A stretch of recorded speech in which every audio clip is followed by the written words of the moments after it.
মুমিনদের জন্য তৈরি করে রেখেছে, শুনতে মনে চায়? শুনবেন শুনবেন কেমন জান্নাতে আমরা থাকব। আপনাদের এই স্যাক্রিফাইস, আপনাদের এই কষ্ট, আপনাদের এই ত্যাগ তিতিক্ষার বিনিময়ে কি নিয়ামত আল্লাহ তাআলা আপনাদের জন্য প্রস্তুত করে রেখেছে, এটা কি শুনতে মনে চায় না? আজকে আমরা কোন জান্নাতে ঢুকবো, আল্লাহর কাছে কোন জান্নাত চাইবো, জান্নাতের কোয়ালিটিগুলো কেমন, এই জান্নাতের ব্যাপারে আল্লাহ তাআলা কোরআনের ভিতরে কি কি বলেছেন, জাহান্নামের ব্যাপারে কি কি বলেছেন, সব শুনে যাব ইনশাআল্লাহ। পড়েন আর জোরে পড়েন ইনশাআল্লাহ। রব্বুল আলামিন বলেন, ফালা তা'লামু নাফসুম মা উখফিয়া লাহুম মিন কুররাতি আ'য়ুনিন জাযাআম বিমা কানু ইয়ামালুন। মুমিনদের জন্য এত চমৎকার জান্নাত আমি তৈরি করে রেখেছি, কোন মানুষ কল্পনা করতে পারে না কত সুন্দর জান্নাত তাদের জন্য অপেক্ষা করছে। সুবহানাল্লাহ। এটা যে কত সুন্দর, ইউ কান্ট ইমাজিন ম্যান, আপনি কল্পনাই করতে পারবেন না। আ'দাতু লিইবাদিয়াস সালিহিন, আমি আমার সালেহ বান্দাদের জন্য প্রিপেয়ার করে রেখেছি এমন জান্নাত, মালা আইনুন রাআত, যে জান্নাতের সৌন্দর্য কোনো চোখ দেখে নাই, ওয়ালা উযুনুন সামিআত, ওই জান্নাতের আওয়াজ কোনো কান শুনে নাই, ওয়ালা খাতারা আলা কলবি বাশার, মানুষের অন্তরে যত ধারণা হয়, চিন্তা হয়, জান্নাতের সৌন্দর্যে চিন্তার ধারণার বাইরে। মানুষ চিন্তা করে, ধারণা করে জান্নাতের সৌন্দর্য যে কত সুন্দর কল্পনাতেও আনতে পারবে না। সহিহ বুখারী এবং মুসলিমের বর্ণনা। মানুষ কল্পনাই করতে পারে না যে কত সুন্দর, এত সুন্দর কোন দৃশ্যের অবতারণা পৃথিবীতে ঘটে নাই, তো কল্পনা করবে কি করে? কোন কান জান্নাতের কোনো আওয়াজ শুনে নাই, কোন চোখ জান্নাতের ওই নাজ নেয়ামত দেখে নাই, জান্নাতের সৌন্দর্যের কথা মানুষ কল্পনাতেও আনতে পারবে না। এই পৃথিবীতে যত সফটওয়্যার ডিজাইনার আছে, বিশ্ববিখ্যাত ওয়ার্ল্ড র্যাঙ্কিং এ যে সফটওয়্যার ডিজাইনার গুলো পুরস্কার প্রাপ্ত, সব ডিজাইনারদেরকে, আর্কিটেক্টদেরকে একসাথে বসিয়ে যদি জান্নাতের একটা চেয়ারের ডিজাইন করতে বলা হয়, সবার ডিজাইনগুলো একসাথে করলেও জান্নাতের চেয়ারের 10 ভাগের 1 ভাগও হবে না। চিল্লায় বলেন ঠিক কিনা? আল্লাহ বললেন এত সুন্দর জান্নাত, এত চমৎকার, অ্যামেজিং। কেমন? Amazing, excellent, fabulous, awesome, marvellous, genius, supercalifragilisticexpialidocious, যেটার কোনো তুলনা হয় না, যেটা অসাধারণ, আনপ্যারালাল। চিল্লায় পড়েন আল্লাহু আকবার। ওই জান্নাতের জন্য অপেক্ষায় আছি আমরা, ওই জান্নাতে আমরা একদিন প্রবেশ করব ইনশাআল্লাহ। পড়েন, বিশ্বাস হয়?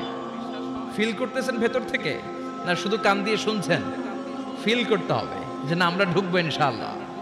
ওই জান্নাত আমাদের, মুমিন ছাড়া কেউ এই জান্নাতে প্রবেশ করতে পারবে না। জোরে বলেন ঠিক কিনা? তো আসেন ওই জান্নাতে আমরা একটু প্রবেশ করি, জান্নাতের ভেতরে সবাই মিলে একটু ঢুকি। ঢুকবেন? ভয় পাইছে, ভয় পাইছে। ঢুকবেন? সাহস বেড়ে গেছে আবার, জান্নাতে ঢুকবে। আসেন ওই জান্নাতে ঢুকি। তো জান্নাতে একটা শপিং মলে যদি আমি ঢুকতে চাই, কোন দিক দিয়ে ঢুকি? মেইন গেট দিয়ে, মানে গেট ইউজ করতে হয়, দরজা দিয়ে ঢুকা লাগে। তো জান্নাতেরও দরজা আছে না নাই? কথা বলেন। বিশ্বনবী বললেন, ইন্নালিল জান্নাতি সামানিয়াতু আবওয়াব, জান্নাতের রয়েছে 8টা দরজা, মিনহা বাবুন ইউসাম্মা আর-রায়্যান, 8টা দরজার মধ্যে স্পেশাল একটা দরজা আছে, ওই দরজার নাম হলো রায়্যান। লা ইয়াদখুলুহু ইল্লা সাইমুন, রোজাদাররা ছাড়া কেউ রায়্যান দরজা দিয়ে ঢুকতে পারবে না। আবার বিশ্বনবী বললেন, মান দাখালাহা লাম ইয়াজমা আবাদা, একবার রায়্যান দরজা দিয়ে যে ঢুকবে, চিরকালের জন্য তার গলার তৃষ্ণা মিটিয়ে দিবে কে? সিয়াম যারা পালন করবে তাদের জন্য আল্লাহ তাআলা এই দরজা দিয়ে ঢোকার পারমিশন দিবেন। যেহেতু সারাদিন অল দ্য ডে লং সে তৃষ্ণার্ত ছিল, আল্লাহর ভয়ে কিছুই পান করে নাই, এজন্য রায়্যান দরজা দিয়ে ঢোকার সুযোগ সে পাবে, আর একবার ঢুকলে তার গলায় আর তৃষ্ণা থাকবে না। বিশ্বনবী বললেন, এই 8টা দরজার অনেক মাহাত্ম্য। সাহাবাদেরকে নিয়ে জান্নাতের দরজার বর্ণনা দিয়ে বিশ্বনবী বললেন, তোমাদের মধ্যে এমন একজন সাহাবা আছে, জান্নাতের প্রতিটা দরজা ওই সাহাবাকে ডেকে ডেকে বলবে, আপনি আমার দরজা দিয়ে জান্নাতে ঢুকেন। প্রতিটা দরজা চাইবে সেজন্য ওই দরজা দিয়ে ঢুকে। সাহাবারা বললেন ইয়া রাসূলুল্লাহ ইয়া হাবিবাল্লাহ, কে সেই সাহাবী, কে সেই মহান সাহাবী যেই সাহাবীকে জান্নাতের 8টা দরজায় ডাকতে থাকবে, ইনভাইট করবে, অন্য দরজা দিয়ে যাবেন না, আপনি আমার দরজা দিয়ে ঢোকেন। বিশ্বনবী বললেন সেই সাহাবী হলো আমার হিজরতের সঙ্গী আবু বকর as-সিদ্দিক। পড়েন সুবহানাল্লাহ। কি ব্যক্তিত্ব ছিল, অসাধারণ ব্যক্তিত্ব, পার্সোনালিটি। 8টা জান্নাতের দরজায় ওনাকে ইনভাইট করবে, আসেন আসেন আমার দরজা দিয়ে ঢুকেন। সাইয়েদনা আবু বকরের এত সম্মান, উনি সবগুলা দিয়ে ঢুকতে পারবে, আমাদের পারমিশন থাকবে না, এটা কি হতে পারে? সাইয়েদনা আবু বকর আমাদের লিডার না? কথা বলেন, কথা বলেন। তো লিডার যেটা দিয়ে যাবে আমরাও যাবে ওটা দিয়ে, চিল্লা এখন ঠিক কিনা? এজন্য বিশ্বনবী বললেন শোনো শোনো, চিন্তার কারণ নাই, মন খারাপ করার কোনো বিষয় নয়। প্রতিদিন সালাত কায়েমের আগে যে তোমরা ওযু করো, এই ওযু করার পর কেউ যদি পড়ে আশহাদু আল্লা ইলাহা ইল্লাল্লাহ ওয়া আশহাদু আন্না মুহাম্মাদান আবদুল্লাহি ওয়া রাসূলুহু, ওযু করার পরে এই দোয়াটা প্রতিদিন যে পড়বে তার জন্য আল্লাহ জান্নাতের 8টা দরজা খুলে দিবে। আমাদেরকে আল্লাহ তাআলা এই অপরচুনিটি দিয়েছেন, প্রতিদিন আমরা ওযু করি, ওযুর পরপর আমরা এই শাহাদাত বাক্য উচ্চারণ করব। ইনশাআল্লাহ পড়েন, আরো জোরে পড়েন ইনশাআল্লাহ। তো আমরা কিন্তু এখন জান্নাতে ঢুকে যাব। মনোযোগ আছে তো সবার? মনোযোগ আছে না গেছে? কানগুলোকে খরগোশের মতো খাড়া করে রাখেন যাতে কোনো পয়েন্ট মিস না হয়ে যায়, আবার কেউ যেন আগে পিছে না হয়ে যায়। একসাথে ঢুকবো কিন্তু। তো যে গেট দিয়ে ঢুকবো, জান্নাতের যে গেট ইউজ করে আমরা we enter in the paradise, যে জান্নাতে ঢুকবো, ওই গেটের বর্ণনা শোনার দরকার আছে না নাই? বিশ্বনবী বললেন ইন্নাল মিসরাআইন মিন মাসারি'আল জান্নাহ মা বাইনা মাক্কাহ ওয়া হাজার। জান্নাতের দরজার বর্ণনা দিচ্ছেন। আমরা যে আমাদের ঘরে ঢোকার জন্য দরজা বানাই, কয় ফিট বাই কয় ফিট হয় দরজাগুলো? হ্যাঁ, কত কত? 4.5 ফিট বাই 6 ফিট।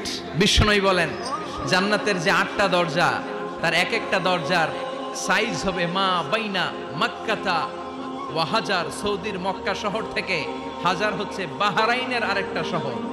মক্কা থেকে বাহরাইন যত লম্বা, জান্নাতের এক একটা দরজা হবে তত লম্বা। চিল্লা এখন আল্লাহু আকবার।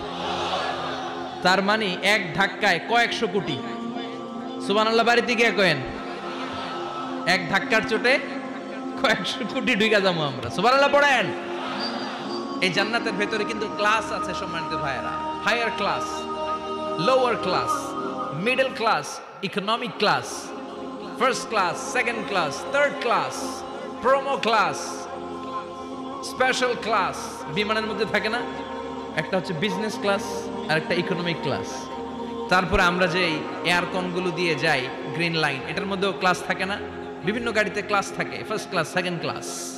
তো জান্নাতের ভেতরে এরকম ক্লাস আছে 8টা। সুবহানাল্লাহ পড়েন। অনেকগুলো ক্লাস আছে, এর মধ্যে শ্রেষ্ঠতম ক্লাসের নাম হচ্ছে আল ফেরদাউস।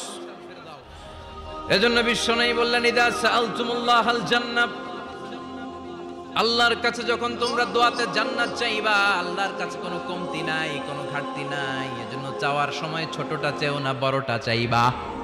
আল্লাহর কাছে যখন জান্নাত চাইবা, ছোটটা না চেয়ে জান্নাতুল ফেরদাউস চাইবা। আমরা আল্লাহর কাছে কোন জান্নাত চাবো? কথা বলেন। বিশ্বনবী কিন্তু এই ফেরদাউসে থাকবে, এজন্য চাওয়ার সময় আমরা আল ফেরদাউসে থাকার চেষ্টা করব ইনশাআল্লাহ বলেন। কারণ এই ফেরদাউসে যদি থাকতে পারি তাহলে জীবনের সফলতা। চিল্লায় বলেন ঠিক কিনা?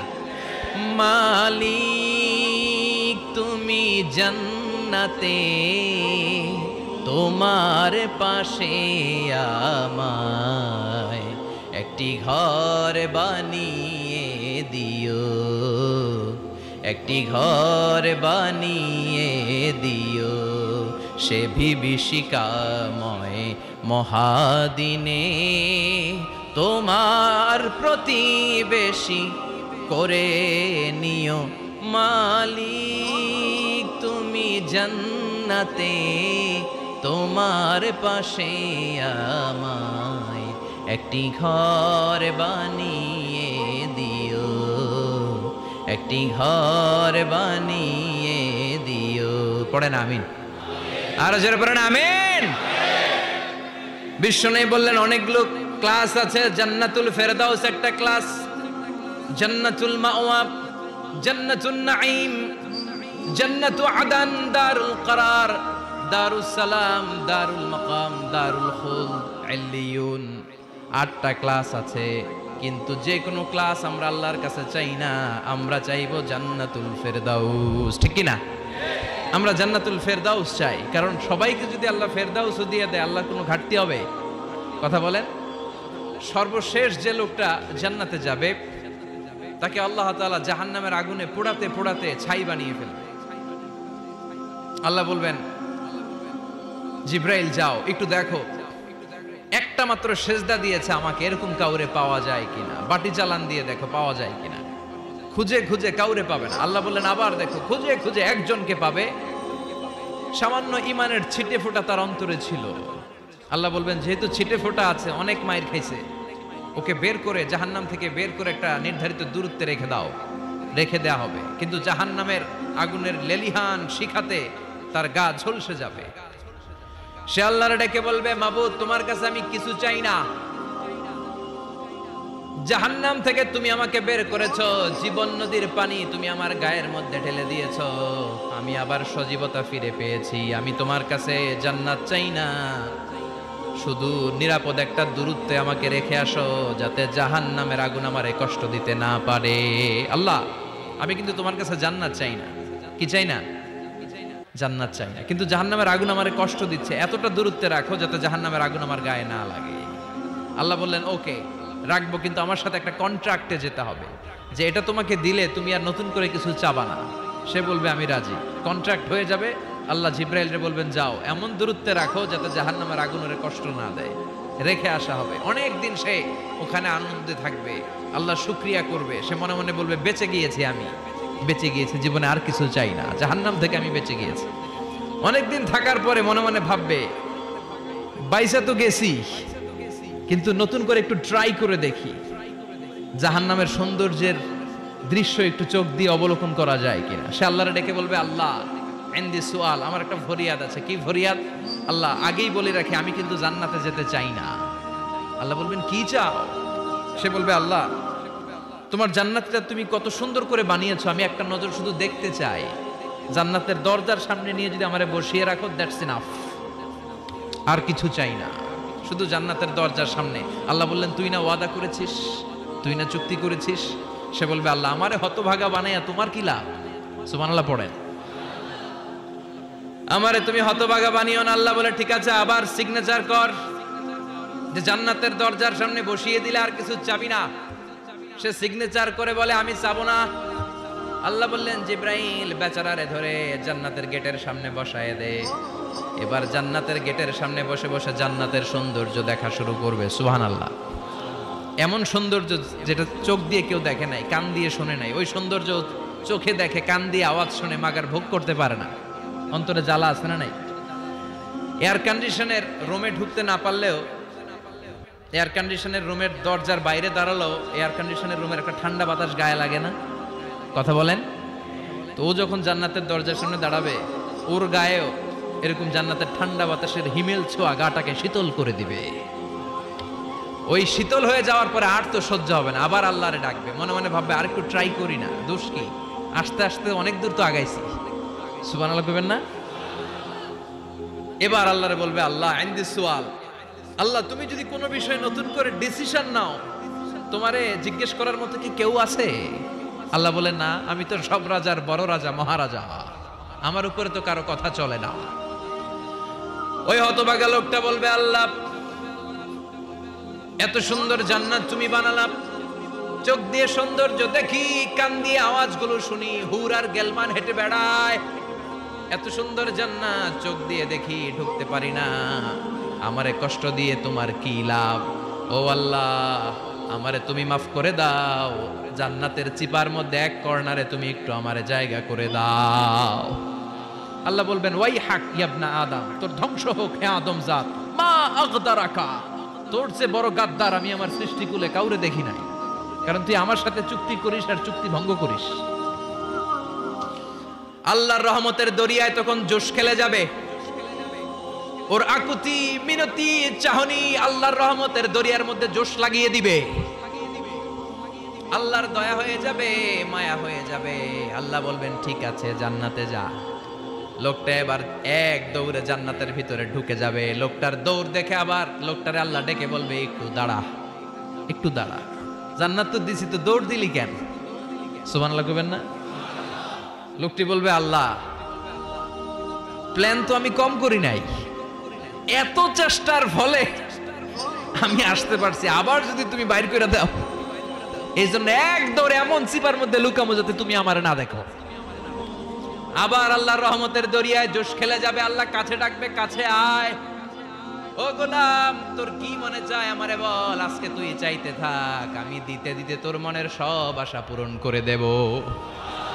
লোকটা খুশি হয়ে বলবে আল্লাহ আমারে এটা দাও, বাড়ি দাও, গাড়ি দাও, নারী দাও, এটা দাও, ওটা দাও, একের পর এক চাইতে থাকবে। আল্লাহ সব তারে দিতে থাকবে। চাইতে চাইতে লোকটার সব চাওয়া যখন শেষ, সে বলবে আল্লাহ আর আমার চাওয়ার কিছু নাই। আল্লাহ বলেন নো, এত তাড়াতাড়ি যে তুমি খেলা শেষ করতে পারবা না মনু, আমার সাথে তোমার এই খেলা আরো লম্বা সময় চলতে হবে, তোমার অনেক কিছু চাইতে হবে। তুই আজকে চাইতে চাইতে তোর সব চাও আমার কাছে বলবি, আর আমি দিতে দিতে তোর জীবন ধন্য করে দেব।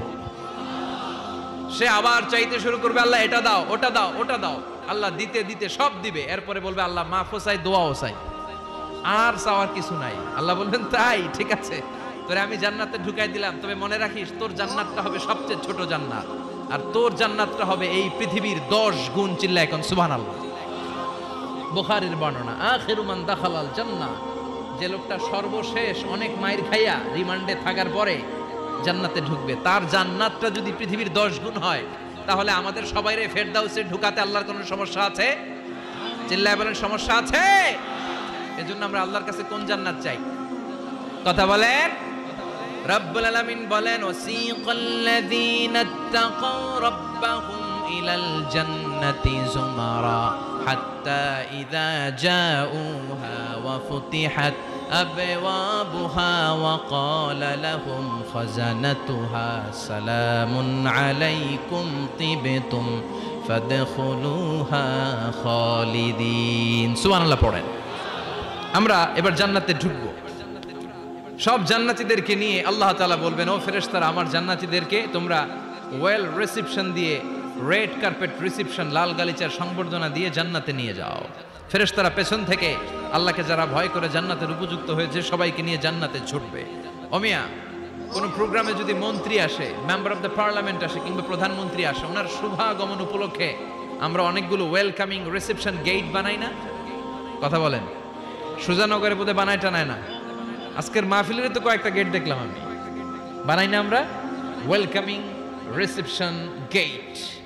জান্নাতীদের জন্য এরকম, আপনারা যারা ফেরদাউসে ঢুকবেন আপনাদের জন্য এরকম ওয়েলকামিং রিসেপশন গেট থাকবে। ফেরেশতারা জান্নাতীদেরকে হাঁকিয়ে হাঁকিয়ে নিয়ে চলবে। আহলান ওয়া সাহলান মারহাবান বিকুম, কংগ্রাচুলেশন, আসেন আসেন আমরা সবাই মিলে জান্নাতে যাই।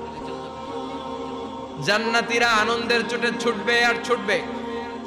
ছুটতে ছুটতে ছুটতে ছুটতে হঠাৎ করে বিশাল একটা ওয়েলকামিং রিসেপশন গেট পেয়ে যাবে। এই গেটটা যে কত সুন্দর আমি বর্ণনা দিয়ে বুঝাতে পারবো না। এই গেটের আশেপাশে ডানে বায়ে থাকবে অসাধারণ পরিবেশ, ফুলের বাগান, নাজ নেয়ামতে ভরপুর, রিফ্রেশমেন্ট, ফুড আইটেম, খাবার দাবারে ভরপুর, এত চমৎকার জায়গা। এই জায়গাটারে জান্নাতীরা দেখে জান্নাত মনে করে ওইখানেই বসে যাবে। জান্নাতীরা মনে করবে এটাই জান্নাত, জান্নাতকে মজা লেলো, জান্নাত তোমারই হে, চলো আমরা খাওয়া দাওয়া শুরু করি, ফুর্তি শুরু করি। খাওয়া দাওয়া শুরু করবে। ফেরেশতারা বলবেন no, you are absolutely wrong, আপনারা ভুল করছেন, এটা জান্নাত না, এটা জান্নাতের গেট। দিল্লি কা লাট্টু হ্যায়, দিল্লি বহুত দূর হ্যায়। দিল্লির লাট্টু খাইবার শখ, তো দিল্লি যাইতে হবে, তো এইখানে তো দিল্লির লাট্টু পাওয়া যায় না, ঠিক কি না? ও জান্নাতীরা, জান্নাতের মজা নিতে চাও, এটা তো জান্নাত না, জান্নাতের গেট। জান্নাতীরা আবার এই জায়গা ছেড়ে হাঁটতে শুরু করবে। হাঁটতে হাঁটতে হাঁটতে হাঁটতে দ্বিতীয় ওয়েলকামিং রিসেপশন গেটের সামনে এসে জান্নাতীরা ফেরেশতাদেরকে আর জিজ্ঞেস করে না যে এইটা না সামনে, ওরা এতটা নিশ্চিত যে এইটা তো জান্নাত না হয়ে পারেই না, কারণ এইটা আগেরটার চেয়ে অনেক বেশি সুন্দর। হিউজ স্পেস, অ্যামেজিং প্লেস, অসাধারণ জায়গা। জান্নাত মনে করে আবার খাওয়া দাওয়া শুরু। ফেরেশতারা আবার বলবে you are absolutely wrong man.